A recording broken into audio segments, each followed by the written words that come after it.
Hi అండి, నేను ఈరోజు ఫారం దగ్గరికి వచ్చానండి. కోళ్ళ ఫారం దగ్గరికి, మా ఫారం కాడికి. మా ఫారం దగ్గరే, మా చేను దగ్గరే ఉంది చింత చెట్టు. చించిగురు చూడండి, అసలు ఎంత ఫ్రెష్గా, ఎంత లేతగా ఉందో. బాగా మాకు వర్షాలు పడుతున్నాయి. 40 రోజుల నుంచి చిగురంతా బాగా పొడిచేసిందండి. అసలు చిగురు చూడంగానే చించిగురి పప్పు వండుకోవాలనిపించింది నాకైతే మాత్రం. అసలు ఎంత బాగుందోనండి. ఉట్టిగా తిన్నా కూడా టేస్ట్ భలే ఉంటుందండి, చాలా బాగుంటుంది. ఎండు చేపలు వేసి వండుకున్నా చాలా బాగుంటుంది.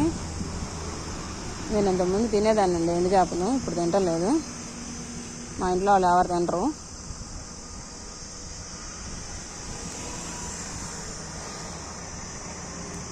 చూడండి చిగురు ఎంత బాగుందో. వేసుకుంటున్నాను నేనైతే మాత్రం పప్పు వండుకోవడానికి.